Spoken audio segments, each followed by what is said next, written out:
In the movie Devil, one of the main characters is the Devil, a character who's larger than life. In this special, we'll take a look at how some of the larger-than-life villains are portrayed in the movies. It's the art of amazing the audience time and time again. And we start off with the most famous portrayal of, yes, there he is again, the Devil. It was no one less than the marvelous Al Pacino, who in 1997 starred in his most evil role ever. In The Devil's Advocate, Pacino portrayed Satan. It is an empty canvas in a way. There's not... You're happy that other actors have played it before you, but you try to figure out what kind of devil this is going to be. Is it the Faustian devil, which says, I make a deal with you, we shake hands, and now I got your soul? Right. Or this devil, which is not that way, is more like, I give you a choice. You can choose this or that. And he's more friendly, he's congenial. He's almost compassionate when you think of it. He's disarming.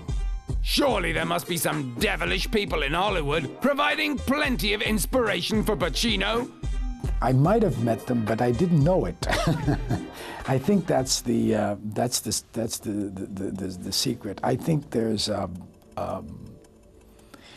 the nature of that kind of escalation in any field has in it its proportionate amount of devilish contacts. I mean, I think that's part of what the success ladder is in any field. Another really devilish character was the villain in the science fiction saga Star Wars. The evil Darth Vader became an iconic movie villain, a dark and ruthless figure whose well-known voice was provided by James Earl Jones. The famous voice actor didn't even want his name on the credits of the first two Star Wars movies, as he thought his contribution wasn't significant enough. Agent Smith from the Matrix films is another larger-than-life figure. Hugo Weaving portrayed this nasty piece of work, who can get a lot more dangerous by multiplying himself. It was very funny when I first walked on set and saw 12 guys dressed as Smith, with wigs on similar to my hair and the glasses, and we had a lot of laughs. But quite quickly I got used to them as Brad and Dave and Chris, and they were the stuntmen who were working with me. Weaving, originally an actor more drawn to drama, never thought he'd end up in such a big movie. Now that we've done it, I'm really glad that I have done it. But no, it was not something I had imagined.